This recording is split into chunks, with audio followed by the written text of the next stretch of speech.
ఈరోజు పొట్లకాయ, ములక్కాయ, కొంచెం పెసరపప్పు వేసి టమాటాలు, పెరుగు కూడా వేసి చక్కటి కర్రీ చేసేసుకుందాం.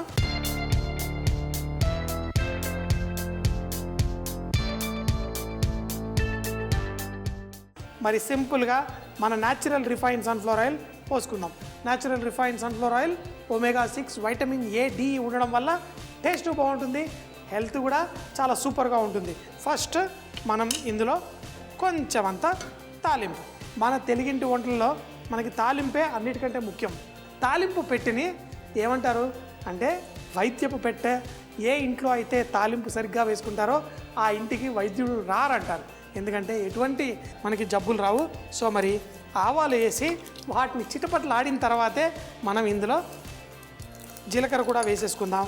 మరి ఎండు మిరపకాయలు ఇందులో వేసుకొని తర్వాత మినప్పప్పు అలాగే ఉల్లిపాయలు కూడా వేసి లైట్గా వేయించేసుకుందాం. మరి సన్నగా తరిగిన ఉల్లిపాయలు ఇందులో వేసి కొంచెం అంత పసుపు వేసి మనం వేయించుకుందాం. అయితే దీంట్లో ఈరోజు మనం పెసరపప్పు కూడా వేసి లైట్గా వేయించుకుందాం. ఇలా చేసుకునేటప్పుడు ఉల్లిపాయలు పెద్దగా వేగక్కర్లేదు.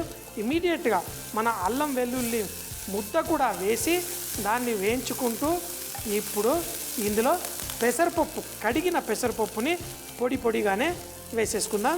అలా వేసుకొని ఈ పెసరపప్పును కూడా లైట్గా దీంతో పాటు వేయించుకుందాం. ఈ పెసరపప్పు కరెక్ట్గా కుక్ అయ్యే లోపల మిగతా అన్నీ కుక్ అయిపోతాయా? కాదు, పెసరపప్పు కొంచెం నలిగితేనే బాగుంటుంది. దీంట్లో ములక్కాడలు కూడా వేసుకుందాం. ములక్కాడ చాలా చాలా మంచిది ఆరోగ్యానికి. కాయ కంటే దాని ఆకులో ఉన్న శక్తి మరింత గొప్పగా ఉంటుంది. మన షోలో ఇదివరకు ఎన్నోసార్లు మునగాకు వాడాను. మన పెరట్లో చాలామంది ఇళ్లలో మునగ చెట్టు ఉంటుంది. వాళ్ళు ములక్కాయ కాస్తేనే కోసి సాంబార్ పెట్టుకుంటారు. కానీ అన్నిటికంటే చాలా శక్తివంతమైనది, ఎటువంటి వ్యాధి రాకుండా మనకు కాపాడే గుణం ఈ మునగాకులో ఉంటుంది. ప్రతిరోజు మునగాకును కొంచెం కూరల్లో అన్నిట్లో వేసుకోవచ్చు. చికెన్తో చేయండి, మటన్తో చేయండి, సాంబార్లో వేయండి, రసంలో వేయండి, కూర వేయండి.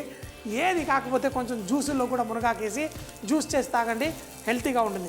ఆఫ్రికాలో మునగాకు గురించి చాలా రీసెర్చ్ చేసి పేదవాళ్ళకు కూడా మునగాకు తినండి, చాలా ఆరోగ్యానికి మంచిదని మన రీసెర్చ్లో వాటిల్లో చెప్పారు. సో మరి మీ ఇంట్లో మునగ చెట్టు ఉంటే తినట్లేదంటే ఇంట్లో ఉన్న అద్భుతమైనది మీరు వాడుకోవట్లేదు. ఈ ములక్కాడలు కూడా వేసిన తర్వాత దీంట్లో టమాటాలు అలాగే మన స్వస్తిక్ స్పైసెస్ వారి కారం పొడి. ఈ కారం ఎంతో మంచి టేస్టీగా మనకి ఒక మంచి సువాసన మన కూరలకు వస్తుంది. అందువల్ల కొంచెం తక్కువ వాడినా మీకు మంచి టేస్ట్ ఇస్తుంది. కానీ ఇంకొంచెం ఎక్కువగా వాడుకుంటే మరింత రుచి వస్తుంది. సో దండిగా వేసేసుకుంటాను. వేసేసి దీన్ని లైట్గా ఇలా కుక్ చేసుకోవడానికి. అయితే ఈ ములక్కాడ కూడా కొంచెం కుక్ అవ్వడం కోసం దీంట్లో పెరుగు కూడా వేసేస్తాను. పెరుగు వేసేసి దీన్ని మంచిగా కలిపేసి ఇప్పుడు దీన్ని మూత పెట్టేసుకుందాం. అయితే టమాటాలో ఉన్న నీరు ఈ పెరుగు వేసిన దానికి చక్కగా మన పెసరపప్పు కూడా కుక్ అవుతూ పర్ఫెక్ట్గా ఉంటుంది. సో మరి మరీ ఎక్కువ మసాలాలు ఏం వేయకుండా దీన్ని ఇలా స్లోగా ఒక 5 నిమిషాలు కుక్ చేసుకున్నాం.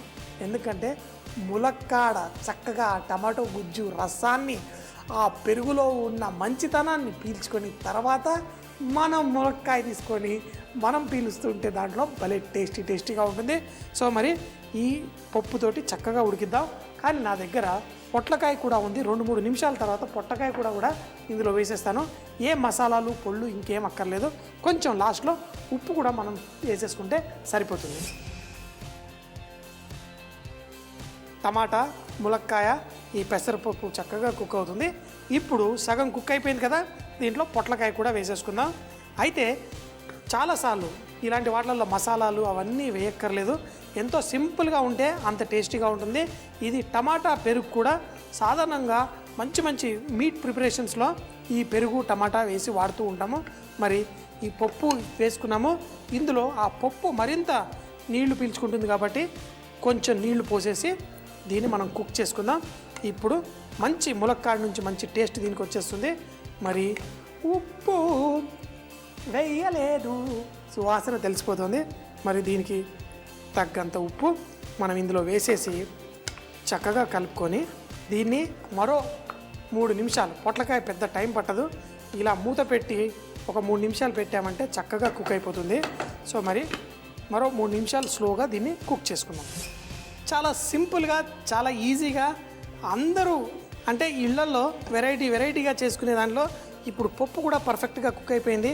దీంట్లో మన ములక్కాడ అలాగే పొట్లకాయ కూడా కుక్ అయిపోయింది. దీంట్లో కొత్తిమీర కూడా వేసేసి మనం కలిపేసుకుందాం. అయితే చాలా లైట్గా, మంచిగా, టేస్టీగా అన్నంతో కలుపుకొని తినడం కోసం ఇది బ్రహ్మాండంగా ఉంది. సో మరి దీని టేస్ట్, పప్పు కూడా పర్ఫెక్ట్గా కుక్ అయింది.